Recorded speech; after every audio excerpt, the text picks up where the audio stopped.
Professor Stephen Kiama, hey, good morning. Good morning to you. Welcome to Kenya's biggest conversation. Good to have you again here. This proverb, does it make sense when you hear, the ati for? A sheep that wants to grow a long horn must have a hard skull. And this proverb is from which country? Mauritania. Again, it's the same Mauritania. Yes, country. after today, Monday we'll move to another country. Okay. Yes. Prof, Yes. does it make sense? Yes, it does. It does make a lot of sense. Because I can imagine that you have some heavy horns, long and heavy, but the head can't hold. Then they can't last long. You have to drop. Yeah. What's your interpretation of it? What is the proverb saying?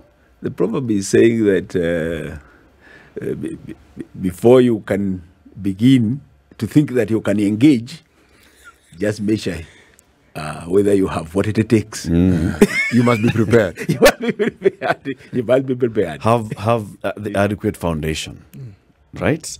Be well prepared to deal with the challenge. Yes. That you want to set off on. Correct. You're dealing with a challenge, Prof. You were recently appointed by the President as one of the members of the Working Party on Education Reforms that's chaired by Professor Raphael Munavu. Yes. You're going around the country, and this is around understanding the CBC, the transitions across.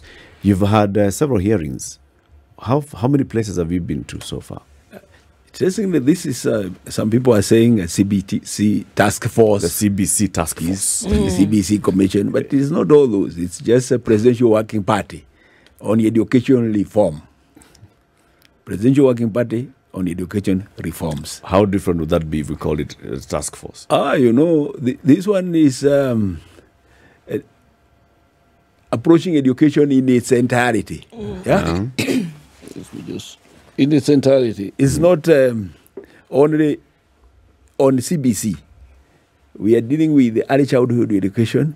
We are dealing with adult education. We are dealing with basic education, both primary and secondary. We are dealing with tertiary education, which includes all the TVETs, as well as university education. And we are approaching it from all aspects, also from aspects of curriculum, like now the CBC, on the aspects of governance, on the aspects of financing, on the aspects of registration, the preparedness of the schools for the transition of students, the relationship between TVET and universities. So it's quite a wide mandate. It's broad. It's very broad mandate. Yeah. It's really. So what kind of people are coming to present before this working party? You have to really learn not to say task force. we are getting parents come to us, those who have children in school. We are getting teachers, those who are teaching at different levels, whether university or TVETs or the primary schools or even the adult education or early childhood education, all the teachers.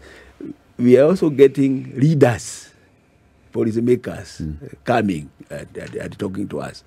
Even unions of different union, Teacher Service Commission, and also education officers who have been there for long and they know what people it takes. With the experience. Yeah, and even if you wish, even Mama Boga, even border people, everyone, because education concerns everyone. Prof, I know that, of course, the findings, you will make those findings public. Yeah. But if you can do what, we call leakage, even before, what are people saying? I mean, we already we've heard the rumblings, we've heard the complaints, we've heard the concerns. Yeah. But from now, this point of view, whereby you've been tasked with it, with the working party, yes. What are you hearing are the concerns from around the country? And is it taking into concerns regardless of what social strata people are existing within?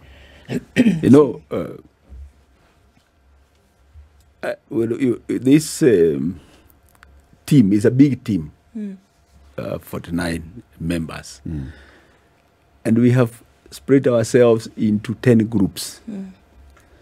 So, under the chairmanship of Professor Raphael Munavu, I've been leading the team in the Central Region. I cannot see. This is what now the people are saying, because I've only been in one section, but the other people have been in other places. Later this month, we'll begin to converge and hear, what did you hear? What did you hear? What did you hear? What did you hear? They can say, this is what the people are saying. I can only say what I heard myself from Central Region. And when you hear from Central Region, it could be a little unique. I can give an example. Please. It will be unique. You know, you go to the Central people, they say, are we supposed now to circumcise our boys at this age when they are in grade 6? Because if they go to secondary and they go and circumcise, they meet those boys who are circumcised. Are we going to change our culture? You get the thing? And that, you find it's a big concern. I did not know until I went to the field. Because circumcision has happened at the point of joining secondary school. Joining secondary. Now you have class 8. You are standard 8, joining secondary. There has been that position. The class 6 join secondary. Are you going now to circumcise this class 8 and circumcise class 6 and skip the class 7? Or what do you do now? So you can see, that's what I'm saying. Genuine concern. Yes, wherever you go, there will be unique. Right. So that's why only when we meet together and everybody say, also what did you hear? Then we build a convergence. Yeah. Professor, if I may ask. Yes. That this working group has been formed is an excellent idea. Yes. Would it have served the same purpose or a better purpose if it had been formed before the CBC was introduced? Yes, it would have served much better. But I believe that now, the people now are commenting from a position of information. Because if you just tell people, now comment and this thing is in these manuals, in those books at the corner there, how many people are willing to read? You see, we always have that problem. We do. Yeah, but now, everybody, when they comment, they say, we are involving the parents a little bit more than we should. It is a good thing. You see, but who should finance it? Is it the parents or the government? You see, that's where the debate is. So essentially, we are in a situation where you could argue that the rollout is like a pilot. Yes, it looks like that now. Yes, because has it been fully implemented? It's not fully implemented. Precisely. Because it's now in grade 6. Yes, so we're saying essentially we're at a stage where we are piloting it and we are seeking information based on knowledge. Yes, on knowledge, yes. People have interacted with it and now you're saying, okay, tell us your interaction and tell us what you think. That is the thing. So whenever we go anywhere, the contributions are animated because everybody knows something, you know. Everybody. You find even that guy who is from the market, he knows something about it. Yeah. He's saying, this one, my child was so to bring this, and therefore, why this way, it should have been done this way. You see? Yeah. The working group, if I'm to go by grouping such as the one that you have, the earliest one we had was the 1964 Midday Commission, as it was called then. There was a specific mandate. Then there was Gashadi, there was a specific mandate. What is the mandate of this working group? What is it that you hope to come at the end of all this? What are we seeking to achieve? We hope to say, concerning primary education, how can we finance it better? How can we bring equality? Given that the children, the country, it is quite heterogeneous. You are talking about people in Mombasa, in Northeastern, in Central. What is it we can do to have a better way of financing? You know, like now we finance using, per child, is this amount of money. Per child is about capitation, 1,200 or thereabout. Okay? So, a school has 100 students. So that is a capitation. So you multiply 1,000 times 100. Another school has 2,000 students. They all need watchmen. This one also need watchmen. This one also need to be cleaned. This one. So we have to think about that and say, this would be a better way of financing. There's issue of governance of education sector. You have the TSC, you have the ministry, you have the county government. how can we bring in synergy in the governance?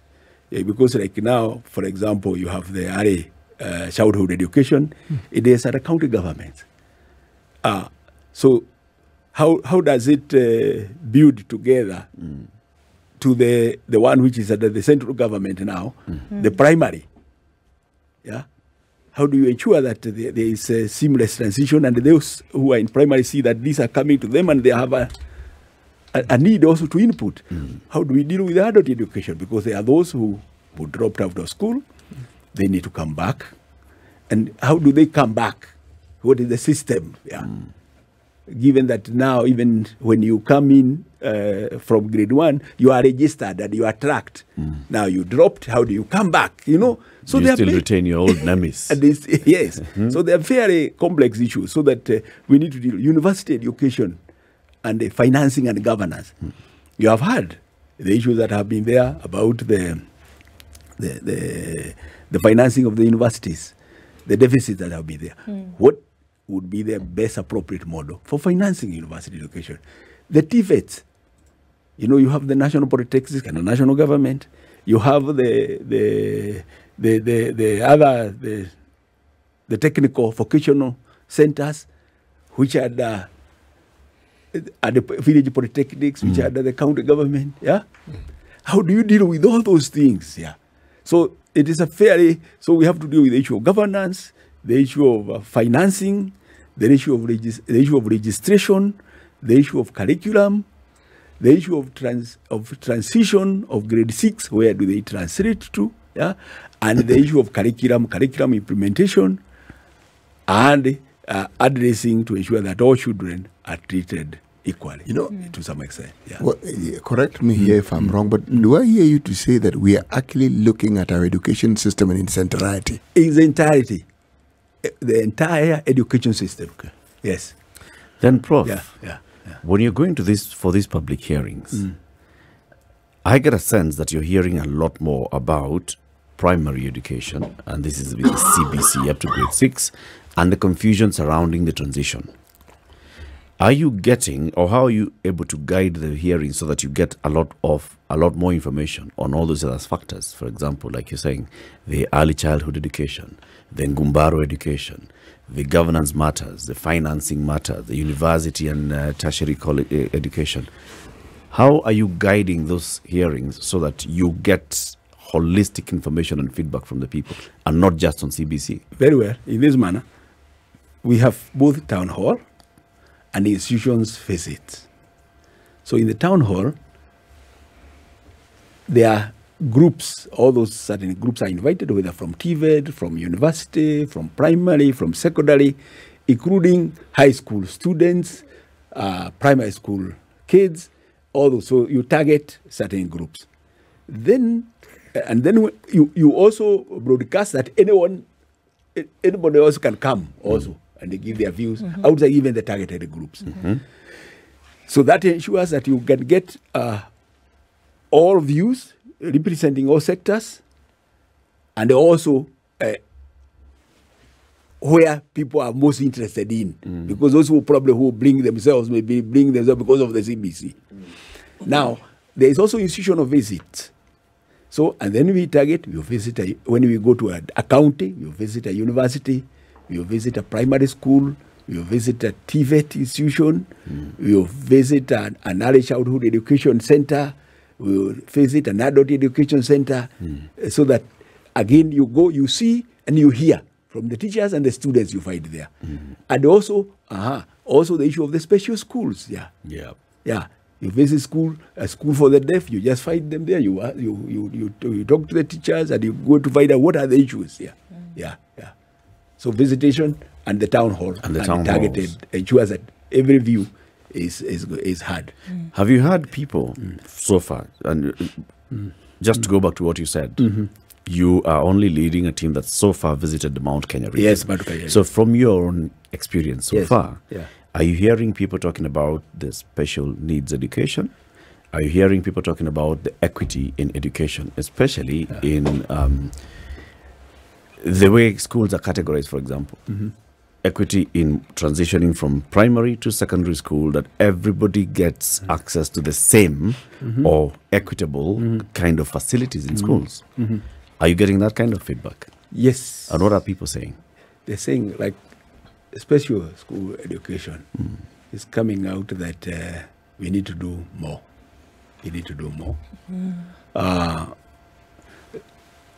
Particularly on having the well-equipped assessment centers, where every kid at a certain point is assessed and is known early what attention they require. It could be outseen, it could be some other problem with the brain, it could be speaking, so that it is not left just to a parent to just stay and you don't know what to do. Finally, you don't take the child to school. So we must have an organized system, which is equipped and with the trained people to come and assess. Those who say, oh, this is an extra bright student. This is a kid who has a little problem in the brains. This is a physically challenged. This has problem with the eyes. This has problem with the ears. This has problem with this. So once we do that, then we are going to be able to rescue many of our kids. Because a society really is seen to be more civilized based on to what extent it takes care of the weaker ones. Because if it is only the stronger who are flourishing, who are existing, There's a problem. it suggests that now you are living in those, like in the bush, the way the animals live. Law of the jungle. Law of the jungle. So we must pause as a country and reflect on those weaker ones. So when you hear them talk, like those in special education, including the books, you can see the passion they have, on what need to be done. And they are very, very clear on what need to be done. You go to adult education centers, you go and you find those students. There are people who dropped out because maybe of early pregnancy or something, they did not finish. And now they are coming through school. They want to do secondary school and sit exam, and again now find their way out. And they want some support system put into place. Because like now they say, oh, as we are being told to pay for our exams, others are not. Why? So when you go and listen, the Kenyans know exactly what they want done. The matter of the second bit that I was raising, which is on equitable access to education. At the basic education level, we've even discussed it here before, and there have been reports that have been produced on categorization of secondary schools, which is not supported by any aspect in law. Not in the Basic Education Act, not in any education policy, but we have categorization: national schools, extra county schools, former provincial schools, county schools, and sub-county schools, which are mostly day and which hold the bulk of Kenyan students. If you look at how they are financed and facilitated, you'll find that the extra county school, the sub-county schools don't have sufficient laboratories, don't have adequate number of teachers employed and deployed by TSC. They don't have the facilities, the classrooms, and yet they have the bulk of the people.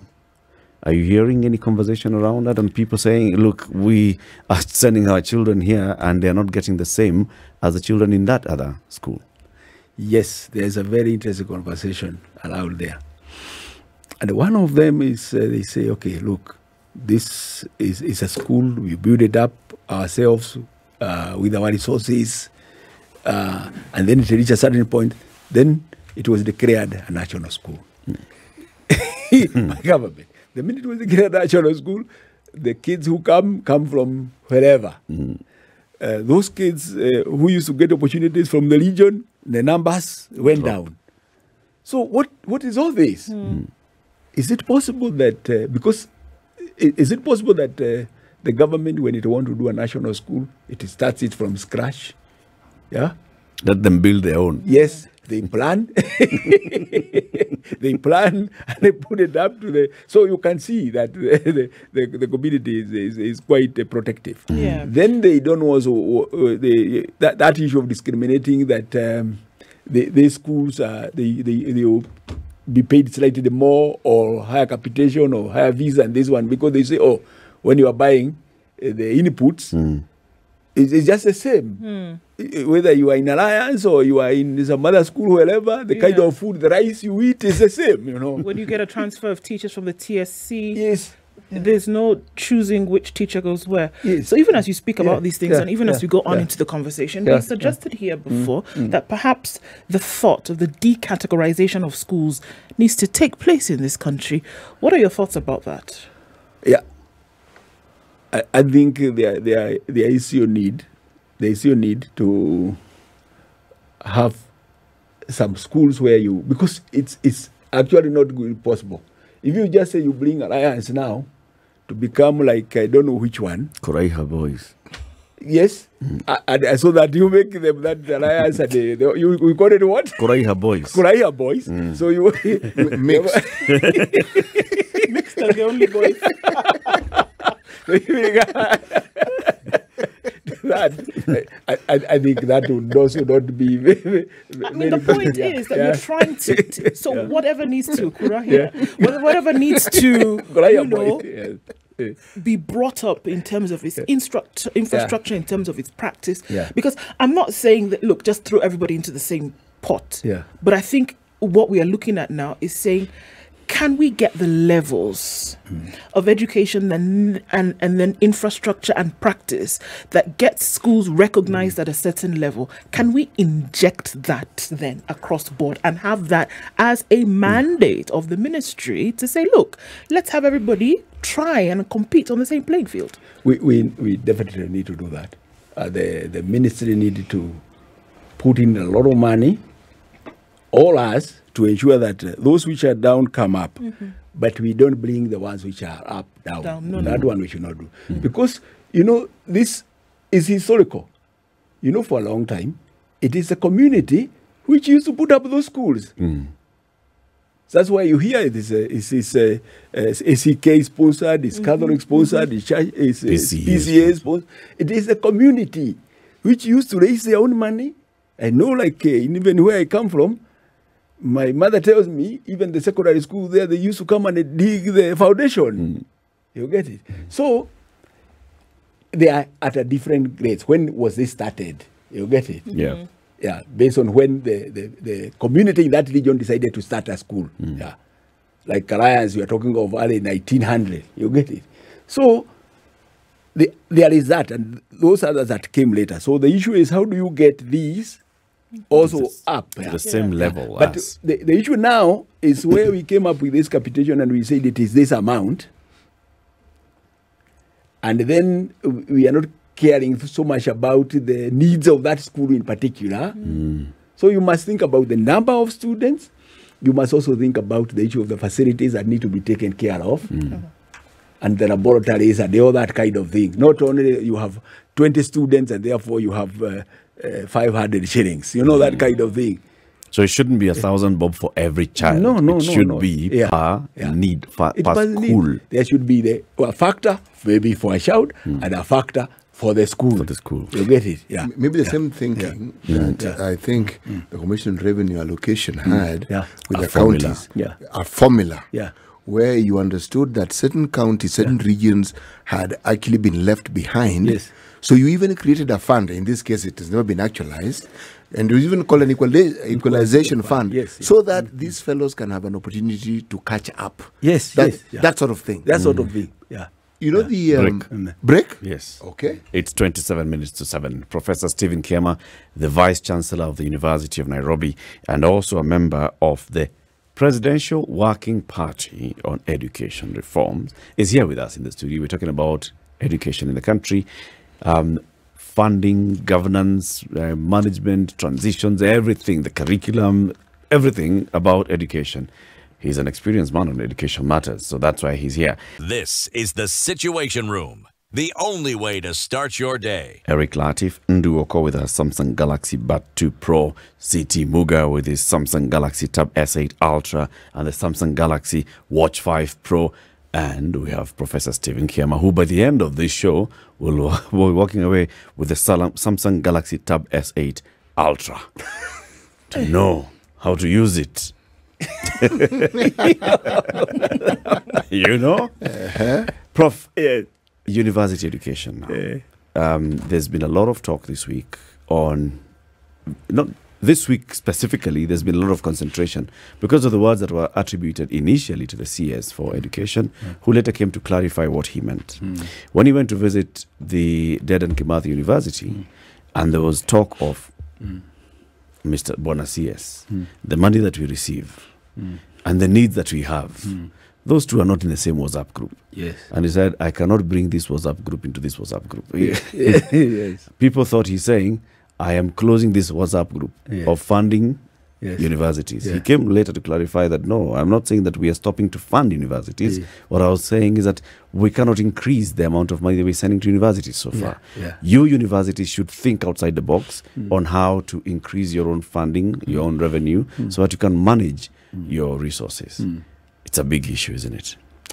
Universities are now saying the same issue of capitation that we need to review. What is the main challenge?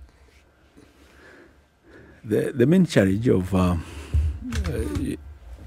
the current main challenge of financing of universities is because there seems to be some confusion why the universities are there for, So some people therefore don't think that they should be given money, because maybe they should be given money based on the people getting jobs or not, those kind of things. So the university has a bigger mandate than that kind job of creation. Than job creation. So they have been seen for a long time as opportunity for access for higher education. So it's seen like you go, you get a degree, which is yours. Yeah. So how many did you produce? How many students did you produce? So you see graduation becomes a big thing, that this is a number, these are people who are graduating. But universities have a wider mandate than that. They have a mandate to create new knowledge, which now opens space for thinking, because now you have different knowledge to use as a foundation for coming up with a solution to something. They have a mandate for innovation. Yeah, they have a mandate for dissemination of that knowledge.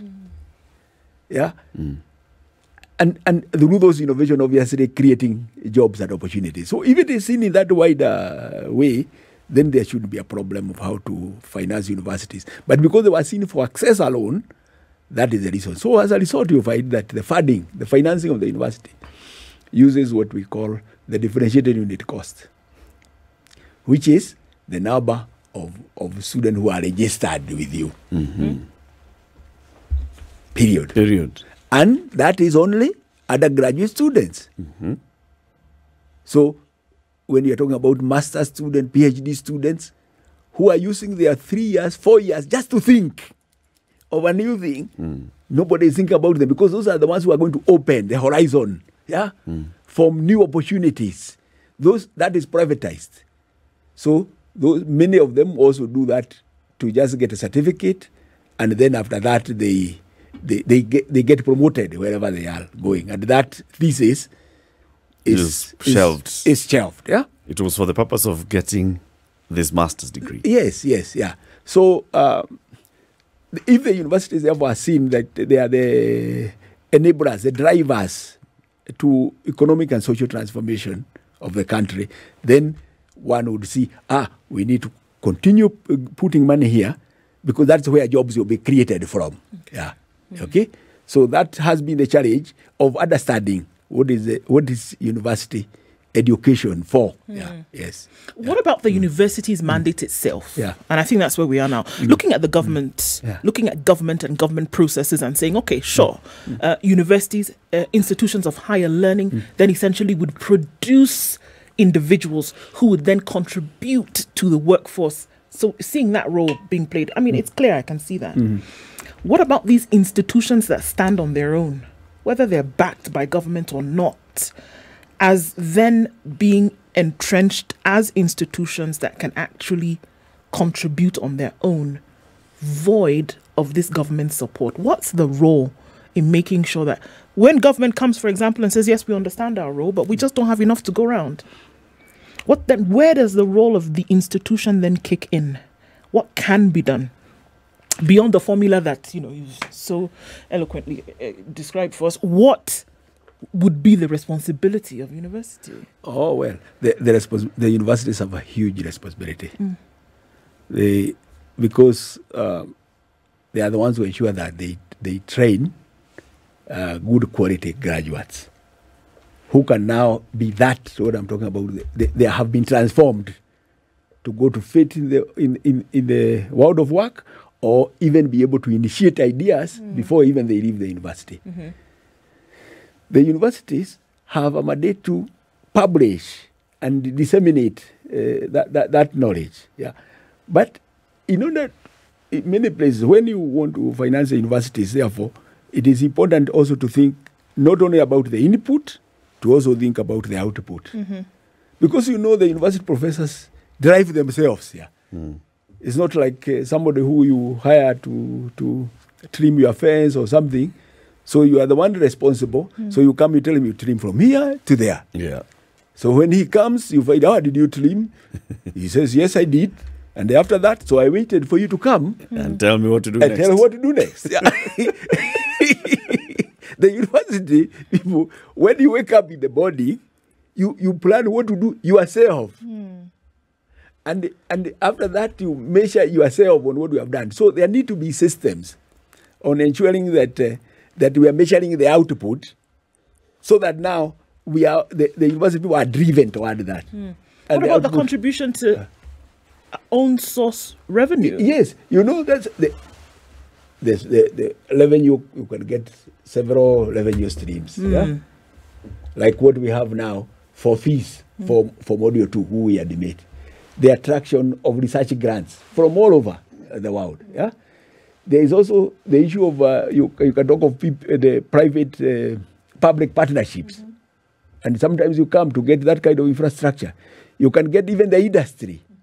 Yeah, coming to put up establishment there. Let's say it's your drug company, and you come and put it next to the chemistry department.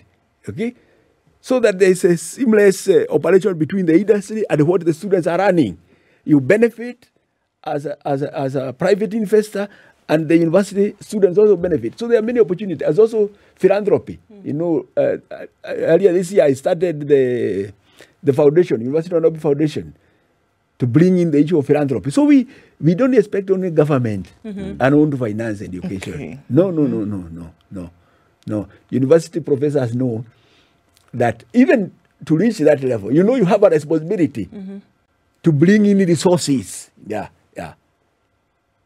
Because you don't receive wages. Yeah. Because you worked and therefore no. Yeah. You get it. You bring resources yourself. Yeah.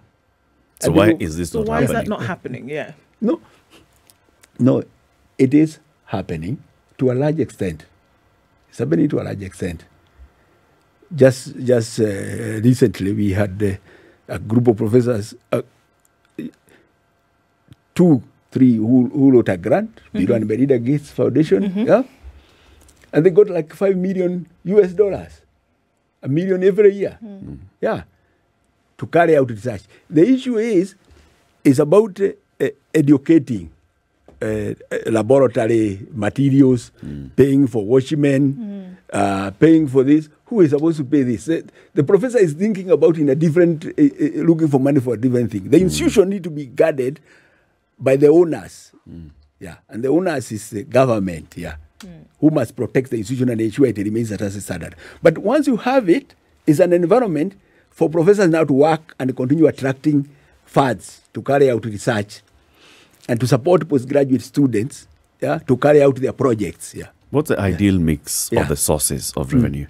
From government doing what you're saying, pay for those administrative expenses, the power, security, and the rest, and then the university itself looking for money to finance everything else. What is the ideal mix? Is it government 20%, university 80%, or 50-50 or 60-40?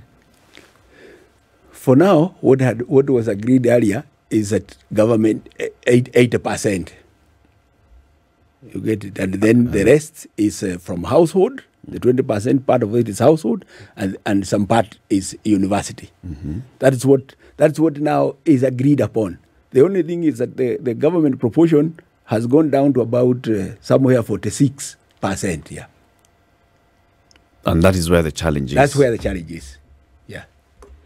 You know, there's a citadel of knowledge where people are not just taught but encouraged to think along those lines. Essentially, the innovative mind that seeks to research and the benefits thereof. I'm thinking of every time, say for instance, the government wants a certain concept proved, the first port of call would be the university, because that's where people are trained and that's where they understand. If the county government wants to understand, say something like its revenue stream and what they can do with the revenue collection, they'll go to the university, because that's where these disciplines are taught and that's where you have people who actually understand it.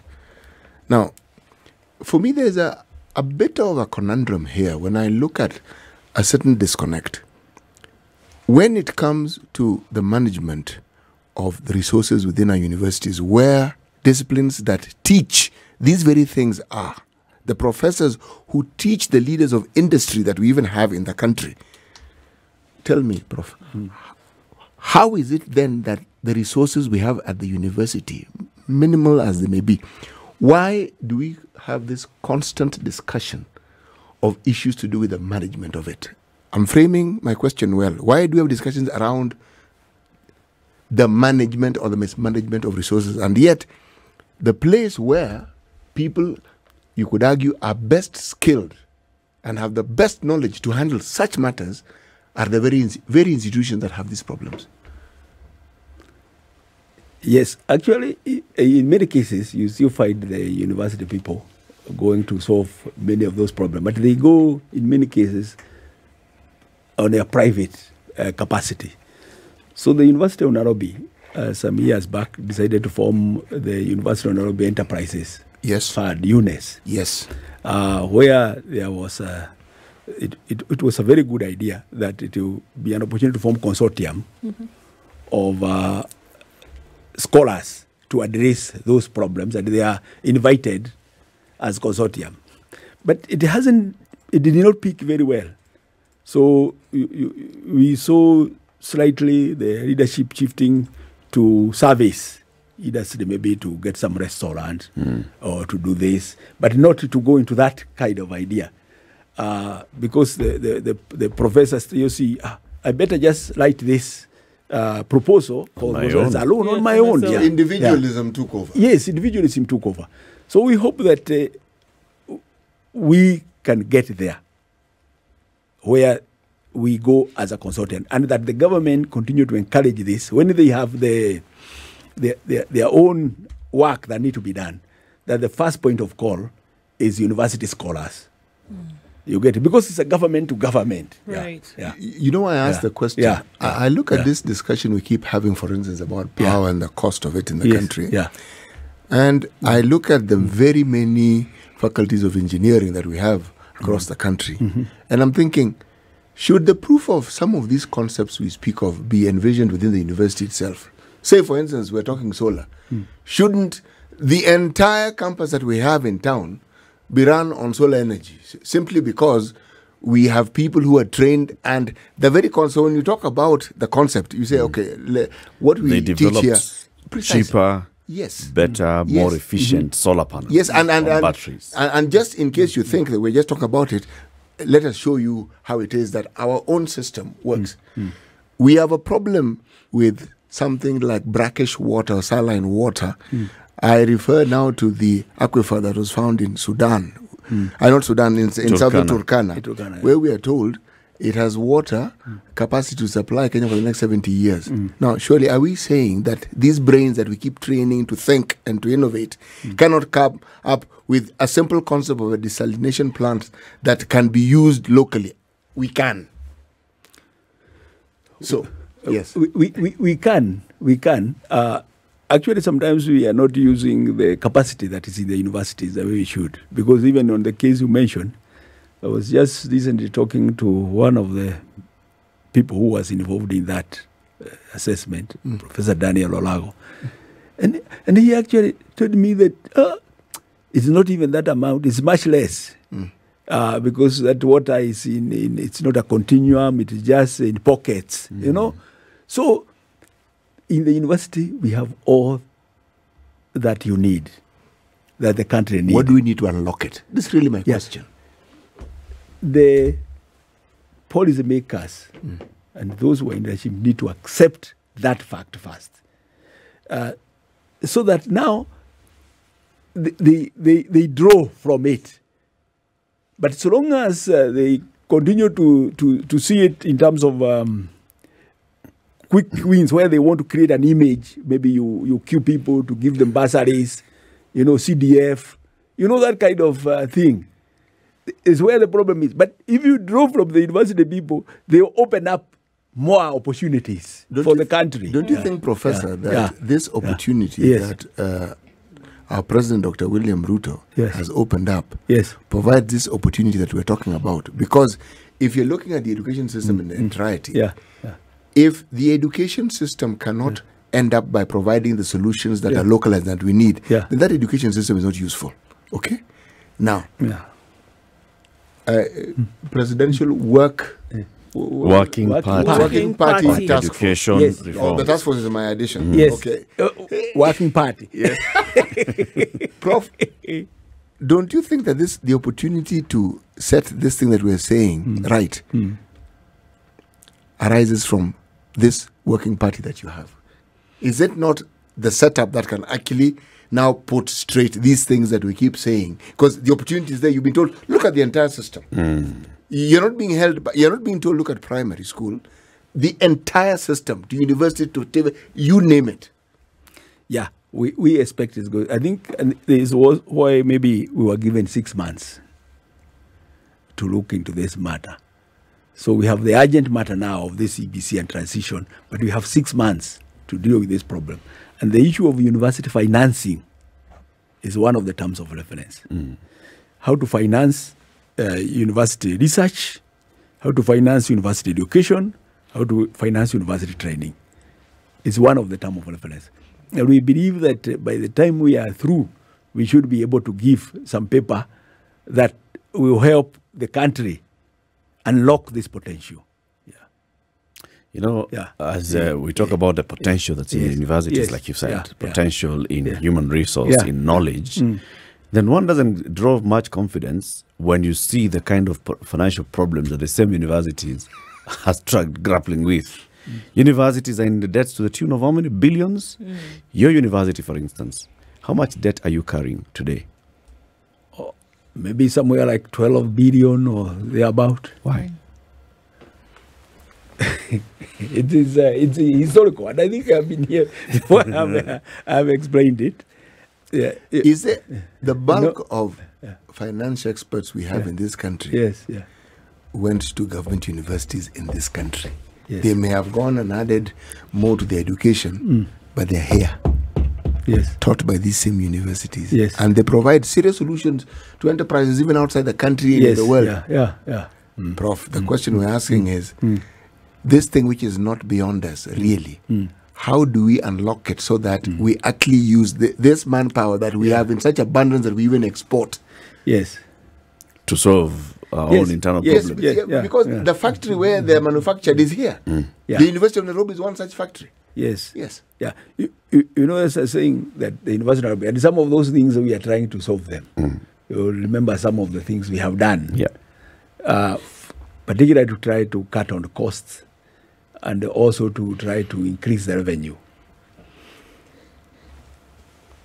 Because in 2017-2018, the capitation of the university was just dropped by about 1.7 billion, just like that.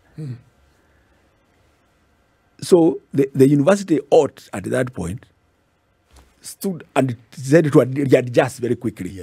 But they didn't. But they didn't. So what they did was to say, oh, why did you cut our money? Why did you cut our money? Why did you cut our money? Who moved the cheese and why did you take our cheese? Prof, issues around university fees. And now yesterday we saw something else in the papers about university entry cutoff points. That one of the ways that university dons are actually thinking of, being able to raise sufficient funds to run the universities is, number one, you increase the fees. And then number two, you also reduce the number of students that you take into the university by saying, these are the available slots that we have, and we're only going to take students to fill the slots available. If those students are all A students, so be it. This thing of saying C minus, go to university, does not work for us. Are you in that same school of thought? Yes, very good. Because this build up on what we were talking about before. The issue of one of the things was that reduction of capitation. Now, the issue of the number of students qualifying to enter higher education and the KNEC treatment of that is something that is going to cause us a problem, big problem as a country. Those basic exams, when those people do them, the main purpose is to know who is talented for what. It is not an absolute knowledge kind of thing. Okay? So, but since about 2016, thereabout, 2017, KNEC decided to fail everyone in the country. So today, the mode is D minus, where you have the most students. Yeah. What are we doing for our children? That is something that ought to be discussed. This thing of, C plus is not a magic number. It's just, C plus is just a middle number. The grading, when you start from A plus to E. The middle is C plus. The middle is C plus. So and that is why I think even this new curriculum is talking about outstanding or excelling. They are talking about those grades. So that is just a middle number. But now, to shift that for a population, you have 1 million people, and you shift the middle this way, you get it, into a failure.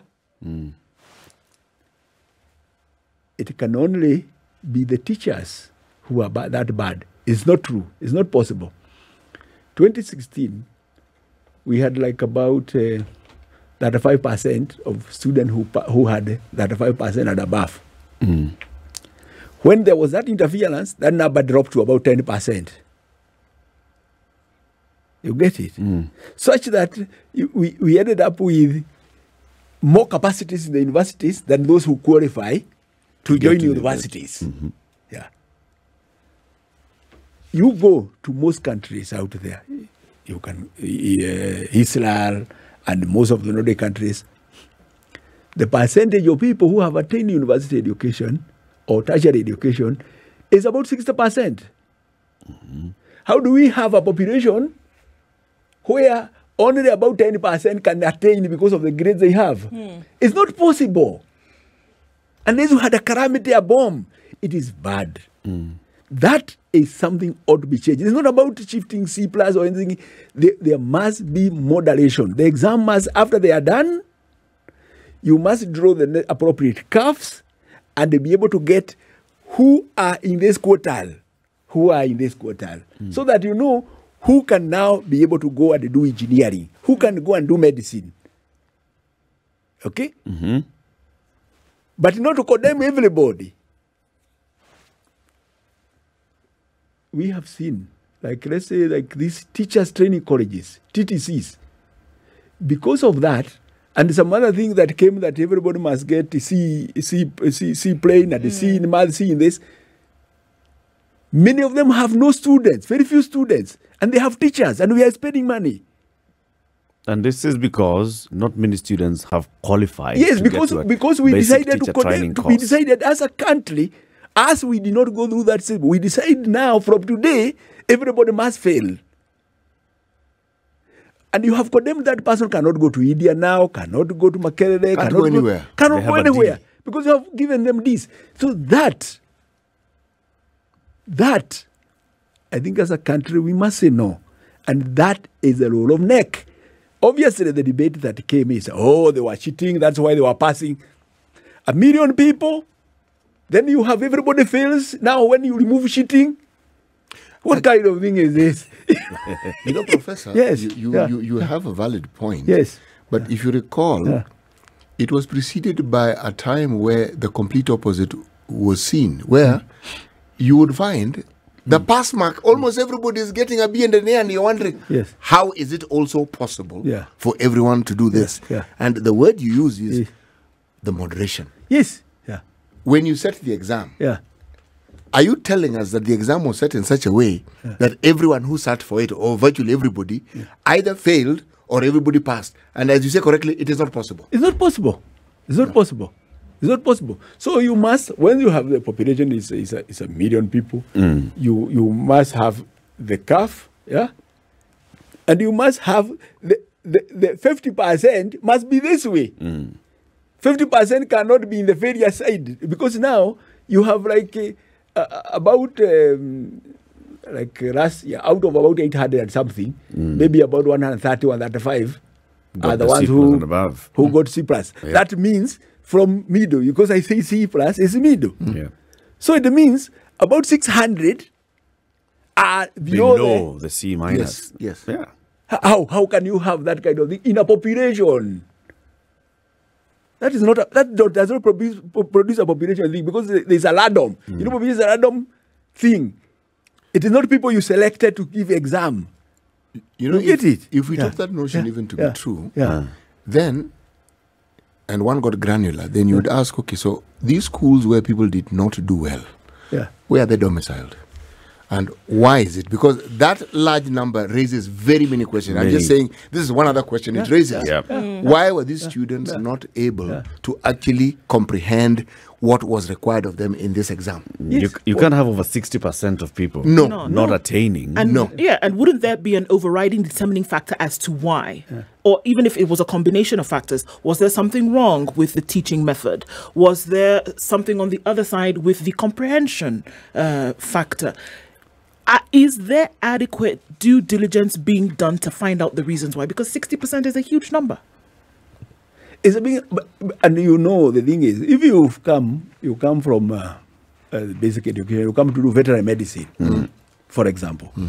When you come to do veterinary medicine, we don't ask you for anything you learned before. Where we start you, and the university starts you from scratch. So all those things we do about the muscles and the naming of the muscles and the organs and the cells. Anatomy. Yes, those things you have not done them. You have not done them. You haven't done them in secondary school. So we just want to know, do you have capacity to comprehend? So it's not absolute knowledge you bring to the university. So the thing for that exam is just to know who has capacity for comprehension. How has that affected the universities? It has this affected. Journey from 2016. It has affected because all the students who now get the C+ and above get automatic entry to the universities. They are awarded scholarships by government. In fact, they don't even feel the capacities that exist. We have higher capacities in the university than that. Those who get C+ and above, yes. Is that not a strange thing? You would think that there'd be overcrowding in universities. I would think there'd be more demand than supply. Here we're talking about there's more supply than demand. Yes. Very strange. But it is just because of that twinkling of ensuring everybody fails. And they only a few. You open a door or a few. The problem is that all these others, you close them. Even they cannot, even getting out of the country to go and say they went to school. They cannot. What certificate are you producing? Give us your certificate, D-. So somebody thinks that you cannot understand anything. When you are a bright fellow, even before they did that, you cannot tell in the Kenyans here, those who are given, those they say they cheated, that they have failed to do the work, that the country is worse. The country is going to be worse in the future if we continue with that trend, because we are in a global arena. So we cannot have a possibility of condemning a big population like that, that you deny them opportunities to progress or to acquire knowledge, because when you acquire university knowledge, diploma knowledge, and all that, you are now able to address your own issues and the country issues. But now when you push everybody back this way, because you are focusing on just a few who can access university, but the neighboring country is not doing that. So people are moving to the other country, because before, people would go, because you have the qualifications, you would go to India, many people would go to here. But now where would you go with the D- now? Nowhere. So am I hearing you to say, Prof, that also because of that policy and that grading by NEC, you receive fewer students at the university, less than the capacity that you have. That also means that you're receiving less capitation. That also means that the money that then you need to run the university, because you still have to have security guarding the entire facility, and you have fewer students, you don't have sufficient money. Yes. This is one of the reasons, one of the causes of the financial problems. Yes, and also there is the pool, from the pool now for Module 2, to come for Module 2 to pay. You also don't have people that you can admit to the university. To Module 2, yeah. From the self-paying students. From self-paying students, because where are they? Yeah. University of Nairobi at least is able to get quite a number because of its status. Okay? But for the very young universities, it's very difficult. Yeah. What's the solution to this? First, we must ensure that when the exams are done, they are moderated. Yeah? And you must get a generator number curve. Yeah?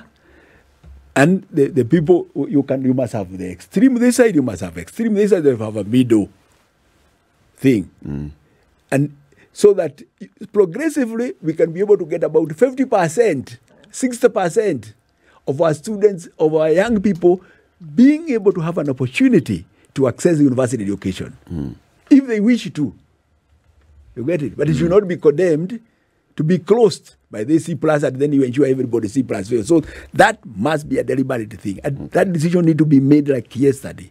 Yeah. Fees for universities. Do they need to be raised? Fees do not need, it depends on what you are talking about. Whether you are talking about the fees from household. Yes. Yeah? If you are talking from household. That's what people call fees. Oh, yeah, that's what they call fees. That's what I wanted to see.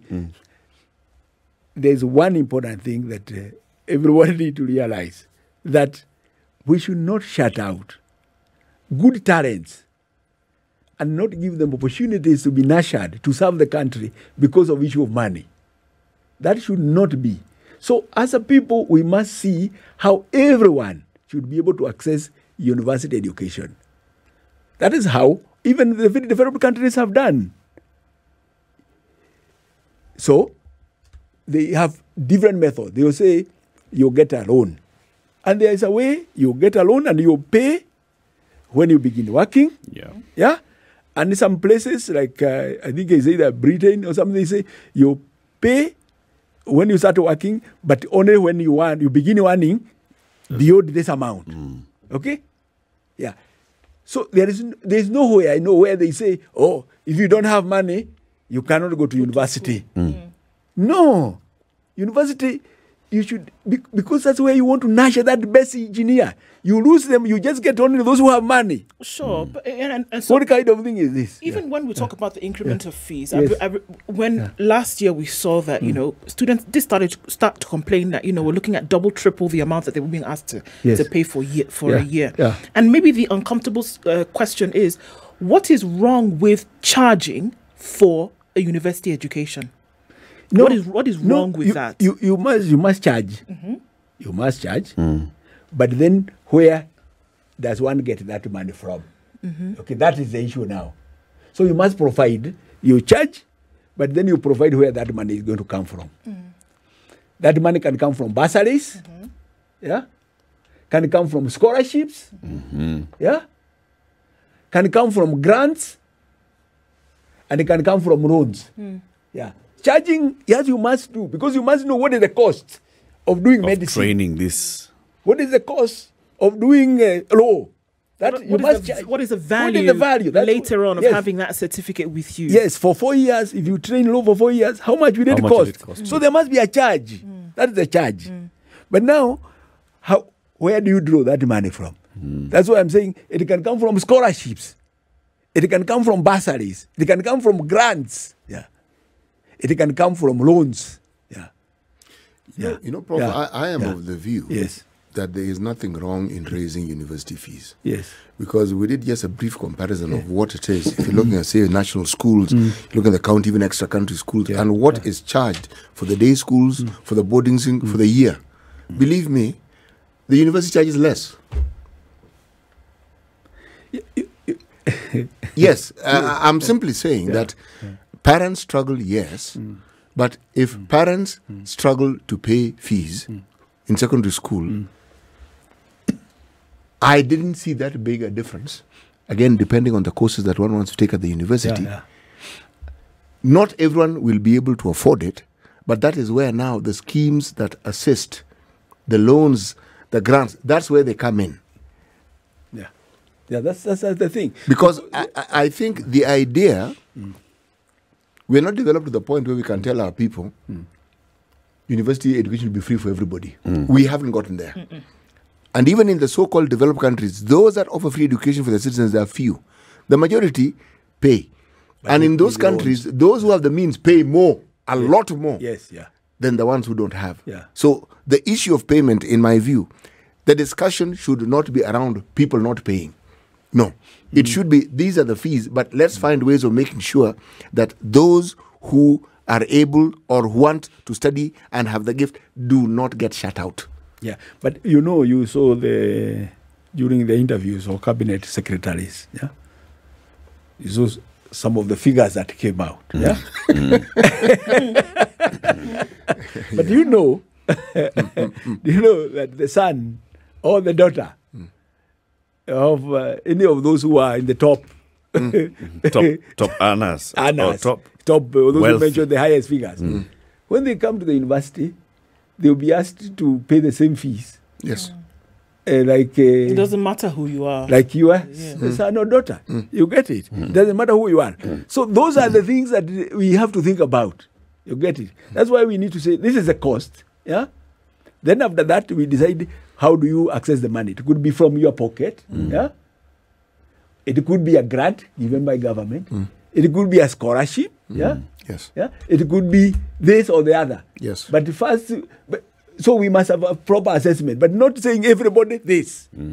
But we have to agree first as a people that nobody should be denied university education because of money. That we needed to see so that we begin to put systems in place. You see, like now, University of Nairobi, I instructed the dean of students, like when we are admitting students, just be there on the ground when those parents are reporting. Pick those who cannot afford. We will pay for them. And we do that. There are those who come, they just show up. And it is that 1,000, 20,000, they don't have it. Completely. And he investigates and finds they don't have it. And we say, no, to go to class. We will, within the university system, we will pay. Others, we get scholarships from other people, like from the Chinese ambassador scholarships, from different places. But we tell, first, let them go to class. We will sort them out. So you cannot have a system where you don't have money, go away. Myself, when I was taken to school, my mother did not have money. No. She just chose up. And the headmaster there said, are you serious? Are you a serious person? That's what the mother said. I mean, she said, it must be a joke. It must be a joke. Because she just showed up with me there and they said, we had another child who were taking to secondary, and now I don't have the money. I'll look for the body. It is reporting day. Yeah. But do you know, that headmaster, after he looked, he said, no, just get it. Those days we used to get uniform from school and the other. School. It was available. You get it. School, yes. So after the headmaster says yes, you go like any other child. You are given uniform. Yeah, like any other. You become a normal student. You become a normal student. In fact, when I was Vice-Chancellor, when I became the Vice-Chancellor, that principal, the headmaster, now he moved on, he's doing business. He came to my office. I asked him to come. We had a chat. He said, I reminded him what he did. So that's what I'm saying. No. We must, as a people, say, no, we cannot throw out talents because of measuring in terms of whether you have money. We must have systems to say, this one has money, this one has to pay. This one can only has a potential. We'll give them loan. They will repay. They will repay. Like that. We must have systems. Yeah. But we must think as a people and decide on that one. Because if we continue the way we are saying that everybody just have to pay because we continue to have more and more private universities and all that, then soon, with the time, they will be selected. The children will be selected from certain families. You get it? Certain social class. They are such a social class are the ones who are going to attain university education. They are the ones who are going to occupy those positions. They are going to make decisions for everybody else. Yeah, with that thinking, within no time, some good brains are just thrown away. Just thrown away. No, that one we must resist as a people. Yeah. We want to hear from you now. From when you open the phone line 0719012600. Professor Kiama has told us very many things, and especially now in university education. This is about how we finance universities. This is about how we admit students into universities, and also how universities are managed so that they're able to manage their costs and to operate in a good way. We want to hear from you. Let's take a quick break at 26 minutes to 9. Professor Stephen Kiama, Vice-Chancellor of the University of Nairobi. You have a meeting you want to go to? Yes, because we want to open the phone lines as we say goodbye to you. Actually, today we are having a town hall meeting at Taiva Hall. That's where... For the working... For the working party. All the people in Nairobi who want to say something about education, they are converging there. So I'm heading there now. And then after that, I head to Thika. We have another town hall meeting there. It's busy days, eh? Yes. Very busy days. Yes. Prof, we thank you very much for coming. Thank you. And thank you for, just shedding the light on everything that you've done in terms of our education, the education system that we have, management of our education, and everything else. You'll be hearing on your way to town hall what the people will be saying after. Excellent. They'll be calling in. They'll be calling in. Yes. Asante sana. Asante sana.